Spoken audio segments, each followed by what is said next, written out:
Okay, let's start now. So good evening to everyone. I'm Claire Ward. I am chair of the Sherwood Forest Hospitals Trust, and I'm delighted to welcome all of my colleagues and everybody watching to the annual general meeting of the Trust and our annual members meeting too. So we are going to take you through our agenda tonight. First of all, I'd like to make some apologies on behalf of some of our colleagues who have been unable to attend today. Claire Teeney, David Selwyn, our medical director, Shirley Higginbottom, our director of corporate affairs, and Richard Mitchell, our current chief executive. For those of you who have been following, you'll be aware that Richard leaves the organisation at the end of this month, and we will have be moving over to our Deputy Chief Executive, who will be acting as Interim Chief Executive, Paul Robinson. So Paul will be here this evening in his capacity as the Deputy Chief Executive, whilst the Accountable Officer remains with Richard Mitchell. So I'm delighted to welcome everybody and to move on to approval of the minutes and matters arising of our last annual members meeting, which I would like to have the approval of my colleagues. And I can see some indication that that is being approved. So I'd now like to hand over to Paul Robinson, in this case acting as Deputy Chief Executive rather than in his role as Chief Financial Officer, and hand over to Paul. Thanks very much, Claire. So as Claire suggested, I'm acting Chief Executive at the moment, and we'll step into the Interim Chief Executive role next week. Ed, can we just move the... Yeah, thank you. So I'll give a little précis of our year for 2021. Next slide, please, Ed. Members of the public can access our annual report and indeed a summary that you can see on screen via our website in the section About Us, Publications and Reports. The annual report includes the annual accounts that you will also receive a summary of tonight, and the annual summary is exactly that, a summary of that annual report. The year has been an extraordinary and challenging one. Thank you to colleagues, staff and volunteers for your commitment and flexibility, and thank you for partners from across the health and social care system for your support. To just kick off with a reminder of the Board of Directors and the Council of Governors. There in front of you are the Board of Directors with Claire as chair and the executives led by Richard Mitchell, as Claire explained. On the next slide, we've got our Council of Governors, and Council of Governors is led by Sue Holmes. The Council of Governors representing constituencies, staff, and our local stakeholders and partners.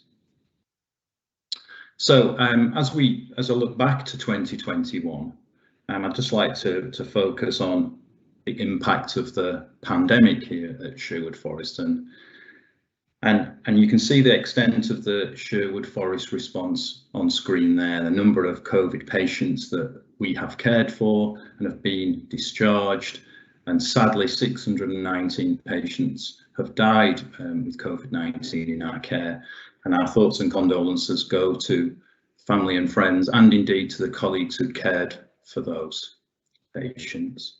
And indeed 333 patients were cared for on in intensive care unit. So that is the extent of the COVID positive response at Sherwood, but the impact of COVID was clearly wider than that you can see on screen. And we'll cover some of that, but the next slide covers off our successes. So it has been an extremely challenging year, but I thought it was really important that we shared some of our successes over the year. We secured additional capital funding to expand our emergency department and indeed our resus facility. We became a COVID vaccination hub, and we were very successful. In fact, we were the first vaccination centre in the NHS to open overnight. Within our emergency department, we maintained our excellent performance of seeing patients within 4 hours. Indeed, 94% of patients were seen within 4 hours, and that across the year ranked us as 10th in the NHS.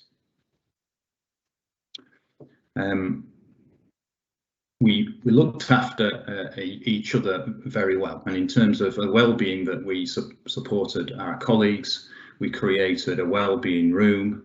We supported equality, diversity and inclusivity by having our rainbow road crossing, and we created 3 active networks. We also encouraged our staff to have a high uptake of flu vaccinations. We were very proud of some of the accolades and awards that we were successful in, and not least, we won the Health Service Journal Trust of the Year award, which is probably one of the highest honours that any NHS trust can receive, and we were proud winners of that. I'm also very proud of the finance team. As Claire mentioned, in my day job, I've been the Chief Financial Officer for the Trust, and the finance team won another Health Service Journal Award, the Value Award for the Finance Team of the Year. Our staff survey suggested that we were the best trust in the Midlands for staff engagement, and our good CQC rating was maintained, with Kingsmill Hospital rated as outstanding. Next slide, please, Ed.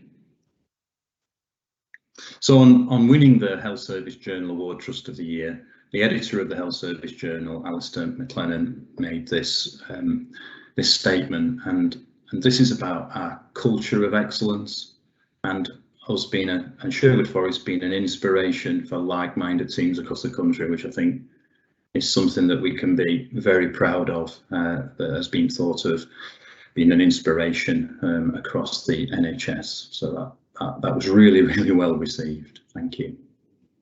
Thanks, Ed. I touched on our staff survey. Our colleagues rated us as the 3rd best hospital trust in the country, and as I mentioned, the best in the Midlands. And that was in the domains of being the best place to work, but also to receive care. And 8 out of 10 Sherwood colleagues said they would recommend our hospitals as a place to work, and 9 out of 10 said they were happy with the standard of care provided for a friend or a relative if they needed treatment. And at the time of the survey, 67% said they were unlikely to look for a job at a new organisation in the next 12 months, which is particularly pleasing given our workforce issues that we're experiencing at the moment. Okay, thank you. So lastly, I thought I'd share some of the excellent work that we've been undertaking in equality, diversity, inclusivity. Key achievements through the year is that we've appointed a workforce EDI lead.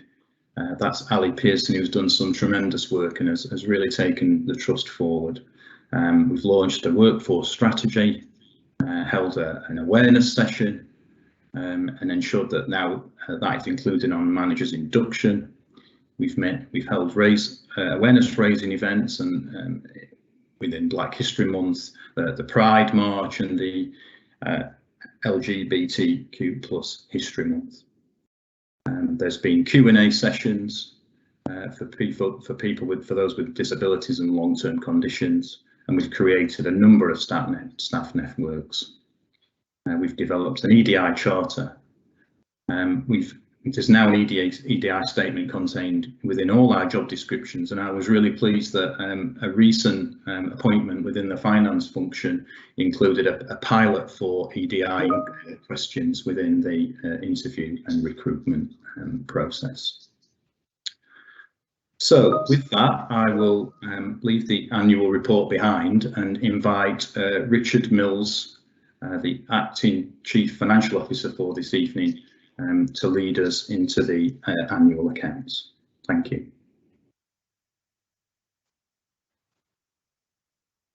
Thank you, Paul. Good evening, everybody. So, as Paul said, I'm Richard Mills. I've been the Deputy Chief Financial Officer at Sherwood Forest for the past 2.5 years, and I'll be acting Chief Financial Officer while Paul is in the Interim Chief Executive role.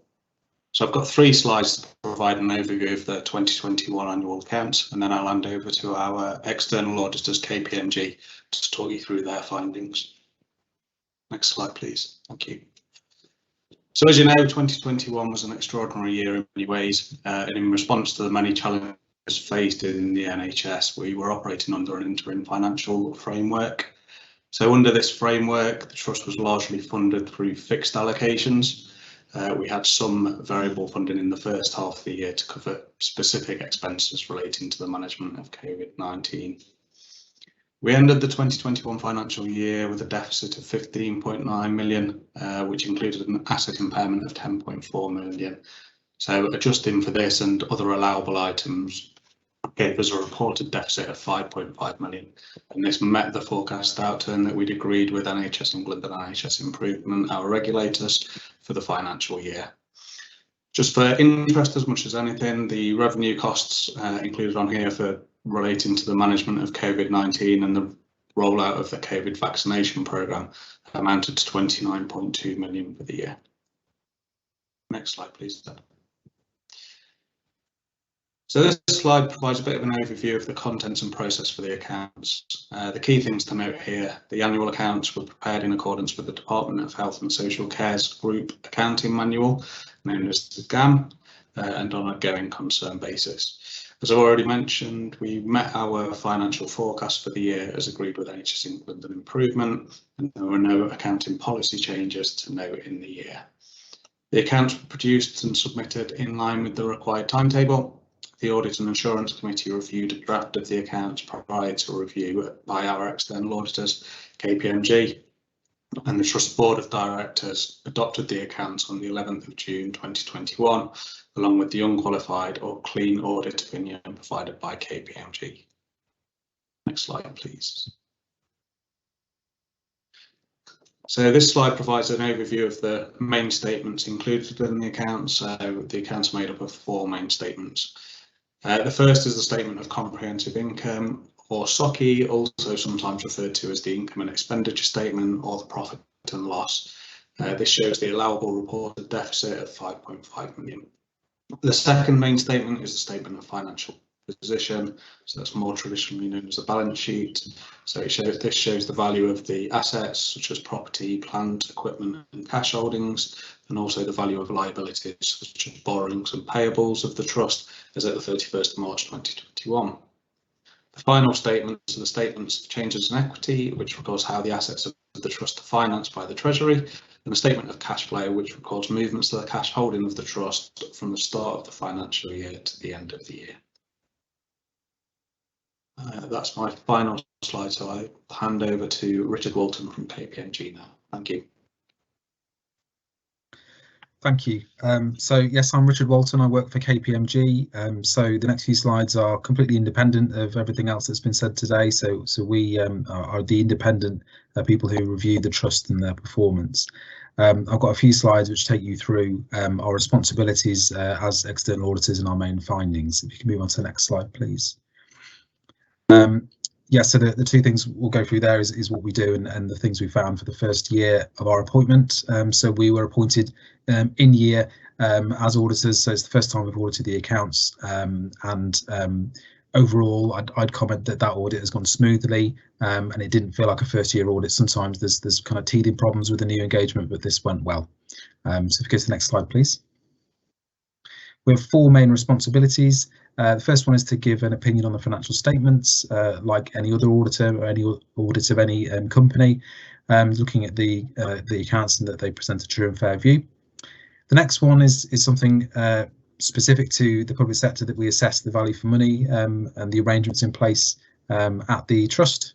And then we also have responsibilities for whole of government accounts and the annual report. I'll take you through each of those in turn. Next slide, please. So the first responsibility is looking at the accounts have been prepared with the correct standards and an overall give a true and fair view. The outcome of that is that we gave an unqualified audit opinion, so that's the report that you would like. That's the output that's the positive one from our point of view. We didn't identify any material errors. We raised 5 medium priority recommendations, largely improvement points in regards to the efficiency of elements of IT systems, but nothing fundamental to cast doubt on the accounts. Next slide, please. Our work in regards to value for money, this is a new style of value for money work this year, so it's something that has been brought in. The National Audit Office changed the guidance for all external auditors, so even if you stuck with your previous auditors, they would be reporting something slightly different this year. So it's not a KPMG thing, it's a change for every NHS organisation. We're required to do a bit more in-depth work than your auditors would have done in the past. Overall, look at the arrangements in place across a variety of areas as set by the National Audit Office, and then report in public a commentary on those arrangements. So there's a detailed report that will be available on the Sherwood website in the same places where your annual report is. That will give a bit more detail in terms of things of financial sustainability, governance and economy and efficiency and effectiveness. Overall, the headline message is that we did not find any significant weaknesses in the trust's arrangements, which is, again, a very positive message. We certainly haven't made that report everywhere. So that's a positive thing for the value for money work. So next slide, please. Whole of government accounts is a much more straightforward piece of work. We're required to check that the information that you send into the Treasury is consistent with your publicly available accounts, and we found that they were. So no issues there. Next slide, please. And finally, on the annual report, we're required to check the front end of your financial statements. So all the content, the kind of narrative bit at the front, to check that that content is consistent with our understanding of the trust and consistent with our audit work on the numbers in the back half, and check that you've made the right disclosures as per the guidance. We're happy to confirm that overall that is what we found, and so no concerns in regards to the way in which you prepare the annual report. So that's my last slide, so I believe I'm handing back to Richard, I think.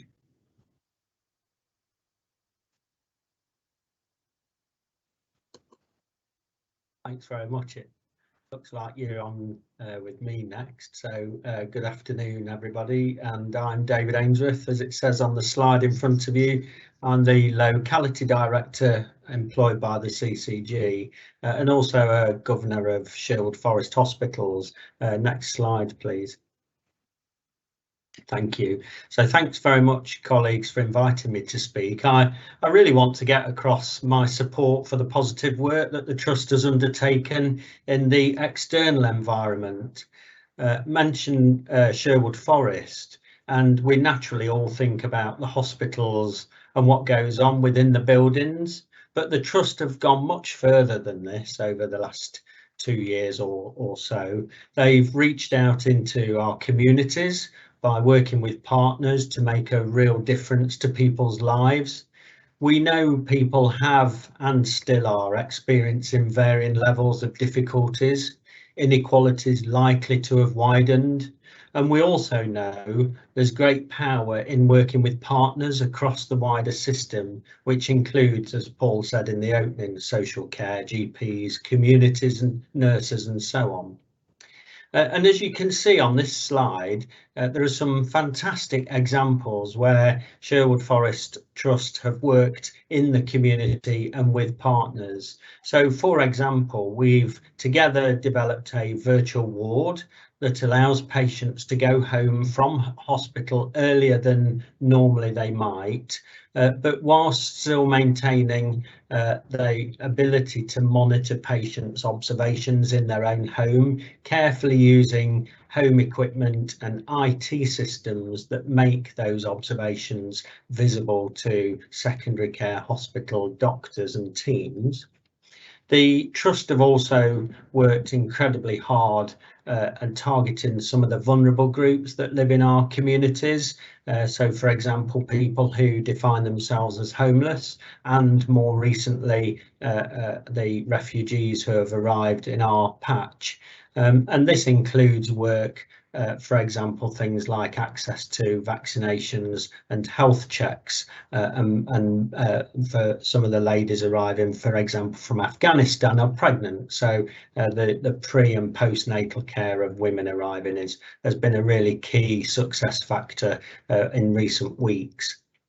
There's been some fantastic work introducing a new role into primary care called First Contact Physiotherapist. And this is physios working across traditional hospital and GP practice arrangements to develop staff who are able to see common things like, for example, back pain or joint problems, but then able to spot the more serious conditions and can work in a central hub, referring to specialist hospital services where necessary. There's been some excellent work by the Trust working to support GPs to manage people in their own home, and that's been done by offering specialist advice and guidance direct from the hospital consultants. And an early but successful pilot for the detection of lung cancer, and many of you watching this may well have seen the mobile CT scanner around and about in our patch. So I'm hoping you can see from the examples that I've given you today the fantastic work that the Trust is doing, not only within its four walls, but also much further reaching out into the communities and to support the people that live in them in what we all recognise have been incredibly challenging times.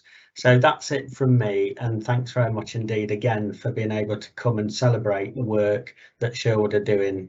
Thanks colleagues, to all the staff that have been involved in all of that work, and to the executive leadership team for enabling that to happen. Thank you. Thanks very much, David. Really good to work with you and in your teams. I'd also like to share with everyone some of the work that we've been doing out at Newark Hospital to develop the service offer there. I'll just hand it back over to Rich Mills, who's been the lead on this strategic work. So over to you, Rich. Thanks, Paul. Yeah, so as Paul mentioned, I'm also the programme lead for the Newark Hospital Transformation Programme. So I chair a steering group which supports collaboration and progression for the short, medium and longer term. So that group includes representatives from a wide range of stakeholders. So we include clinical and operational colleagues based at Newark Hospital, as well as colleagues from the Mid-Notts Integrated Care Partnership, the Newark Primary Care Network and our clinical commissioning group. We're also supported by a citizen improvement partner to provide a patient and public insight. So we've produced a short video to provide a bit of an update on some of the developments we've made over the past 18 months, as well as some of the things that we're working on in the future. So hopefully we'll get the video now.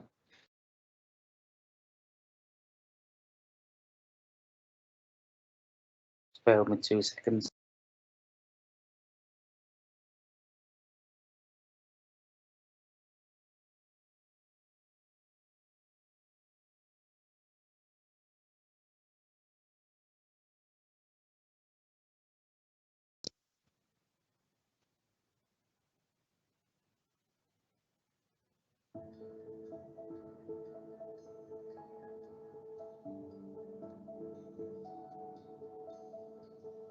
Since the beginning of 2020, we have committed over £5 million of additional investment into Newark Hospital.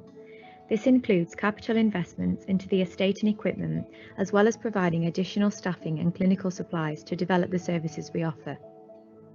Hi, my name is Richard Mills. I'm the Deputy Chief Financial Officer at Sherwood Forest Hospital's NHS Foundation Trust. And since January 2021, I've also been the programme lead for Phase 2 of the Newark Hospital Strategy Transformation Programme. So the vision of the programme is to work alongside our health and social care partners, colleagues and patients to maximise the potential of the Newark Hospital site for the local population.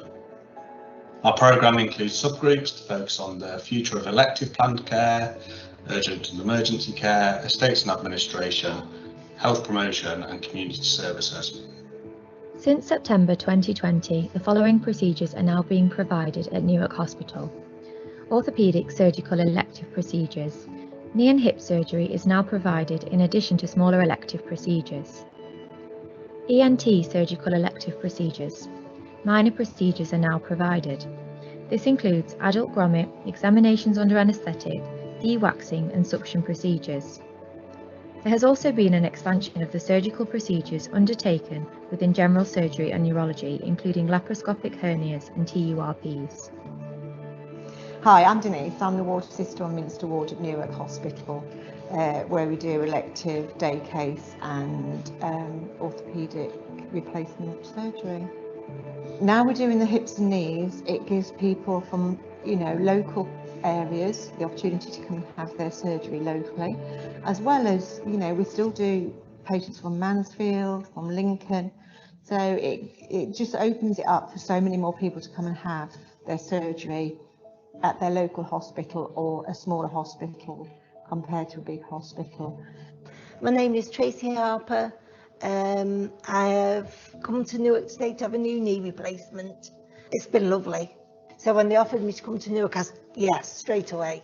Yeah, because I love it. It's very nice. It's little, the staff were lovely. Theatre, they're lovely in theatre. So I felt more comfortable.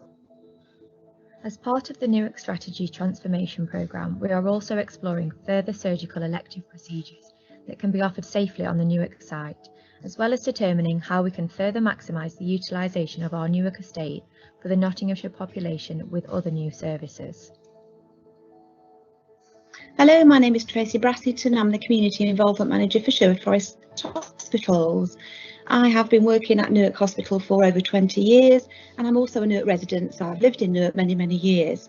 I was absolutely pleased and delighted to be able to join the group that were looking at the development of services on site.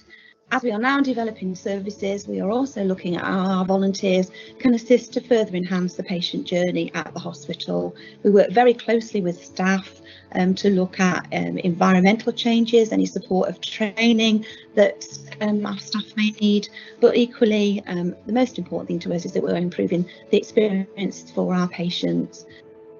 Coming soon to Newark Hospital will be a further expansion of the ENT procedures provided to include major procedures such as mastoidectomy and myringoplasty.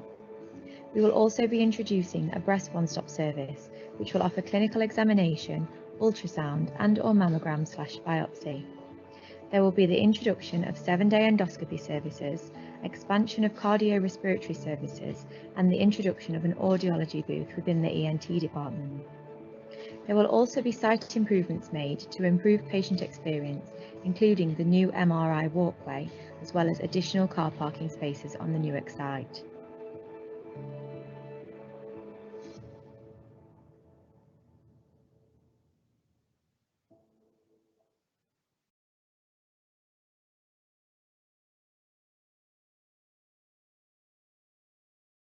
Thank you for that, Richard. Thanks. Hopefully that gave a brief insight into some of the developments that we've been doing and some of the exciting opportunities that we're looking to explore at Newark. Hopefully that's the first of many comms to come out in the future on that subject. Thank you very much. Now, when we advertised our annual meeting, we made it clear that members of the public, our patients, our staff, who were watching the proceedings tonight could submit questions to us either in advance or through the chat function that you are viewing the presentations this evening. So if there's anything that you've heard from all the presentations of my colleagues this evening and you have some questions that you would like to ask, then please do so through the commentary. Comments box, or it's a Q&A box, I believe, on the webinar. In the meantime, I know that we do actually have at least one question that was submitted in advance, which I believe was questioning whether or not we had committed ourselves to the Armed Forces Covenant. So perhaps I can ask Rob if you would like to answer that question. Thank you, Claire. I can confirm we have signed up to the Covenant. We did that back in June 2016, clearly recognising us as an organisation how we wish to support colleagues that have either served or presently serving with the armed forces, particularly around providing aspects of flexibility. We clearly recognise there's always more that could be done, and some of the work that we have done has been nationally recognised through the Silver Award status that the Trust has, following some of the actions we've taken since 2016. So I hope that provides some context to the question that's been raised. Thank you very much, Rob. I don't know if any of our other colleagues wanted to comment on that, but very pleased to hear that we've made that commitment. Okay, we have got some more questions, I think, coming in. We've been asked, why is it that patients have to make their way home during the evening or in the early hours of the morning? Taxis can cost between £40 and £60, and it takes 3 buses from Newark to Kingsmill Hospital, which is a 5-hour round trip. No buses are during the evening of a Sunday. So perhaps I can ask, let me see, I don't know who wants to take that, Simon or Paul, if you wanted to pick up on one of those. Simon, can you update on the discharge policy around this, please? Yeah, so the patient transport is made available for patients who are unable to get transport home themselves, and we do, in some circumstances, we will fund taxis around that. But otherwise, you know, patients who are fit and well to go home will have to find their own way home. I appreciate that might be difficult sometimes in the night, but anybody who does need help, we do provide that. Thank you for that, and perhaps we can encourage patients who have particular difficult circumstances to make sure that those are known, and wherever we can, we will accommodate, I'm sure. I can't see any other questions at the moment. So perhaps whilst we're just waiting to see if there are any other questions, I wanted to just highlight the fact that we are a foundation trust, and as part of our constitution, we have elected governors who represent all different parts of the communities that we serve. And we also have governors who come from other organisations in the community, and you've heard from one of those tonight, David Ainsworth. But we also have governors who sit on it from the local authorities too. Those governors who are due for election in the next year, sometime early next year, we're very conscious that we have at the moment some vacancies, and we want to make sure that members of the public get fully engaged in their hospital and being able to represent their local community and feed those views into the hospital trust. So for those of you who are watching, whether you're watching live or you're getting an opportunity to watch this at a later point, please get in touch, have a look at our website, look at what our governors are doing. They're doing a fantastic job helping us to support patients and to support our community. And we really would like to see even more engagement from the local community as well. We have another question has come in. What hours are the Newark Urgent Care Centre open now? So I'll pick that up, Claire. To you, Simon. It's open between 9 AM and 10 PM at night, with the last patient entry at 9 o'clock at night. Okay. We've got another comment, probably, I think, following up from the discussion we were just having a moment ago about the discharge of patients. If we can ask what patients do if they are on low income and there's a real problem for them getting a taxi home? Quite often in those circumstances, if they're being discharged from ED or the wards, then they'll arrange a taxi for them, particularly if they've got no one to come and collect them. Okay. Thank you very much for that. We've had a number of those questions around the discharge process have been from Councillor Lawrence Goff from Newark, I believe. And we have another question, I think. Actually, it's a comment from Pauline Tagg. Just congratulations on a great year and an interesting AGM. Well, we've got some fantastic, thank you very much for that, Pauline. We've got some fantastic colleagues who do an amazing job at our trust right across every part of our estate and in every role, and we're very pleased to be able to provide the level of service that we can to our patients and to our community.